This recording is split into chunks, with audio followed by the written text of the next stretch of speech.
مکتوب‌های استاد عینی جزئی از تاریخ پرحادثه ملت ماست. مکتوب‌های عینی افشاگری راه پرشیب و فراز و ناهموار مردم تاجیک در جاده تاریخ سازی است. مکتوب‌های استاد عینی بیانگر تلاش‌های بی‌دریغ او در جاده دولت سازی نوین تاجیکان است.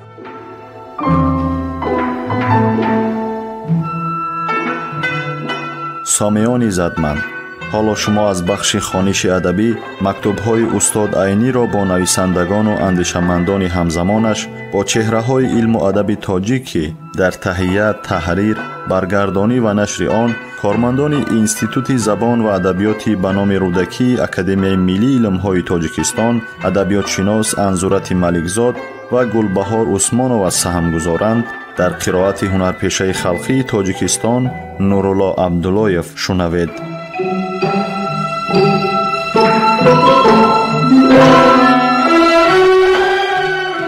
از ابوالقاسم لاهوتی 22 ماه 2 سال 39. رفیق محترم، از شادی در پوست نمی غنجم. جوانان شاعری تاجیک با نشانهای دولتی شورایی سرفراز شدند. دیروز یک تلگرام فرستادم به نام خودی آنها. امروز دلم حکم داد که باز هم آنها را تبریک کنم. فرمان دل را مثل همیشه اطاعت کردم. این شرف برای همه ادیبان و ادبیات تاجیکستان است. راستی که به شادی آنها بسیار شاد هستم. یک نسخه نو از غزل نو را می فرستم. خواهشمندم نسخه پیشتر فرستادم را یا پاره کنید یا پس بفرستید یا مطابق این نسخه درست کنید. امیدوارم که نوری چشمی کمال جان تا رسیدن این خط تماما صحت شده باشد. به دخترک عزیزم برادرزادم خالده جان، به لطفیه مهربان و کمال جان سلام برسانید. به مادرشان از طرف بانوی من سلام و احترام. سلامت و موفق باشید. لاهوتی. امضا.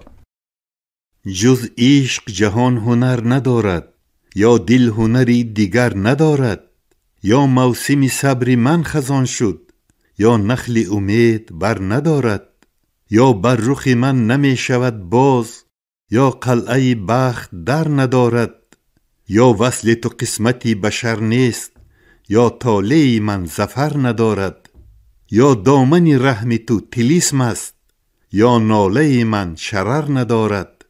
یا تیر تو بگذرد نهانی، یا سینه من سپر ندارد. یا عشق خطی امان به او داد، یا دل ز بلا حذر ندارد. یا چشم تو با دلم رفیق است، یا شعر سیاه خطر ندارد. یا با دل خسته مهربان باش، یا جان بستان ضرر ندارد. لاهوتی. امضا.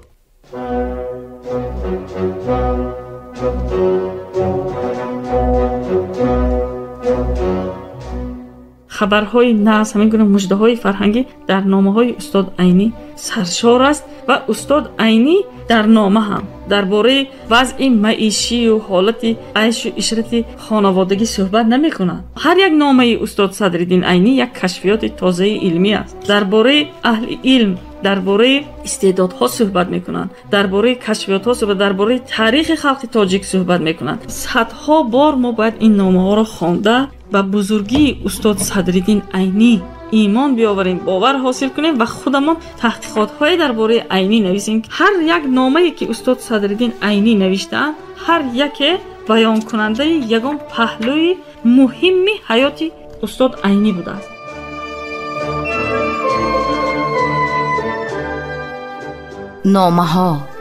نامه‌های سرنوشت ساز و تاریخ ساز ملت.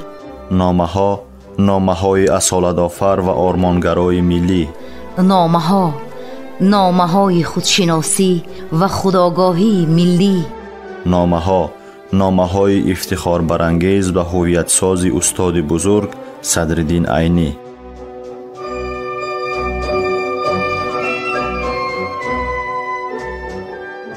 رفیقان قدردان، در دنیا هیچ دولتی و خلقی نیست که مانند دولت و خلق تاجیک اهل علم و ادبیات را به این درجه حرمت، غمخواری و قدرشناسی کند.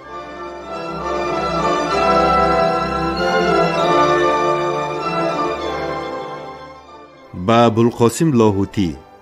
جواب عینی به مکتوب لاهوتی 11 فوریه سال 39 سمرقند. رفیق شفیق لاهوتی مهربان. رفیق محترم، مکتوب‌ها و شعرهای در 2 فوریه فرستاده تان رسیده مرا از حد زیاد ممنون کرد.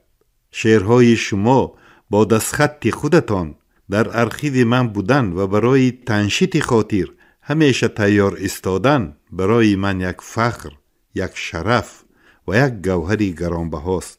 هرچند بها دادن به شعرهای شما از گنجایش اقتدار من بیرون است، با مضمون المعمور و معذورون عمل نموده مجبور شدم که نقطه نظری خود را بیان کنم. داستانها سعدیانه و جلال‌الدین رومیانه سویتی است.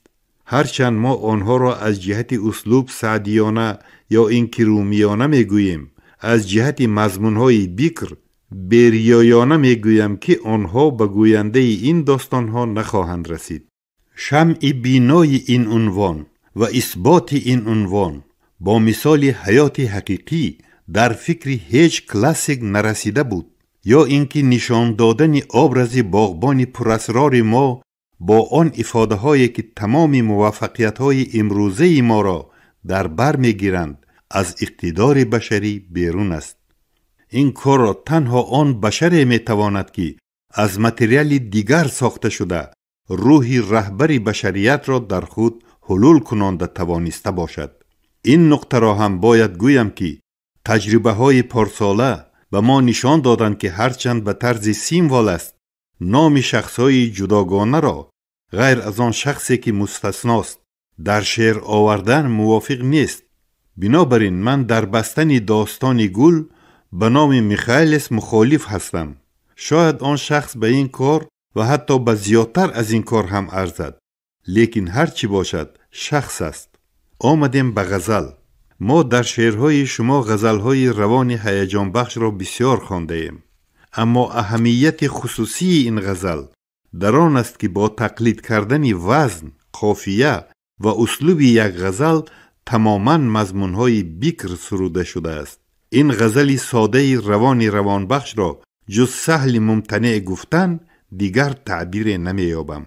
اما من از بها دادن به 2 بیت آخری این غزل، یا چشم تو با دلم رفیق است، یا شعری سیاه خطر ندارد، یا با دلی خسته مهربان باش، یا جان بستان ضرر ندارد، عاجز هستم.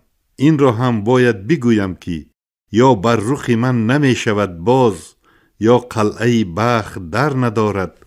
هرچند از جهت شعریت مثل همقطاران خود در پایه اعلاست و هرچند مطالعه کنندگان خالص میفهمند که گپ درباره عشق می رود، در این غزل موافق نیست. این باید در قطار آن بیت هایی که برای غزل جداگانه مانده در آورده شود، یا که در جای کلمه بخت کلمه وصل در آورده به این طریقه یا بر رخ من نمی شود باز، یا قلعه وصل در ندارد خوانده شود. و این چنین به خاطر من میگذرد که اگر بیتی یا تیر تو بگذرد نهانی، یا سینه دل سپر ندارد، یا تیر تو بگذرد نهانی، یا سینه من سپر ندارد می بود، با بیت های بالایی خود با تعبیر تاجیکی به شیرش می چسبید. پاره کردن مسوده اولی یا تصحیح آن موافق نسخه پاکنویس شده دومی که این هم معنن به پاره کردن آید می شود، یا پس فرستادن آن به من تکلیف شده است. اما من نمی توانم چیزی را که با دستخط شما از نتایج فکر خودتان نوشته شده است پاره کنم. هرچند محفوظ در دست خود نگاه داشتن آن را دل می خواست، برای به عمل آوردن تکلیف بر ضد خواهش دل می داند که این چقدر دشوار است. پس فرستادم. کمال در 25 ینور صحت یافته، 26 توانست که مکتب رود، اما مادرش به دردهای گوناگون گرفتار است. بچگان دیگر همه سلامتند. خودم در روزهای آخر بیمار نشدم. خواهش دارم که بچگان را از طرف من بوسید. به محترم بانو از خودم و از رفیقم سلام. به سلام رفیقانه. عینی، سمرقند، قرغانچه، نمره 10.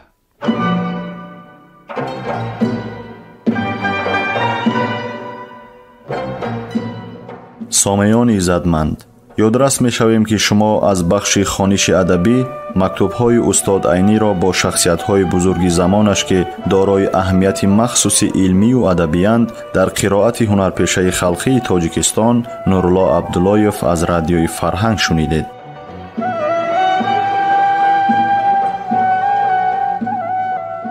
در تهیه و پیشنهاد گفتار سهم گذاشتند صلاح‌الدین نورزاد و لطفیه قربانова. انجام خوانش ادبی شاد و مسرور باشد.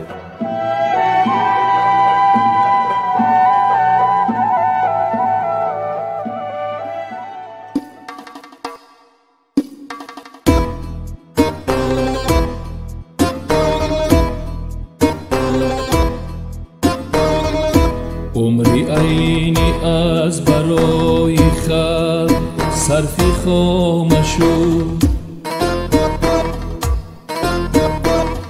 خلقی ما را دفتری عینی شهادت نامشو. عمری عینی از برای خلق صرفی خامشو، خلقی ما را دفتری عینی شهادت نامشو.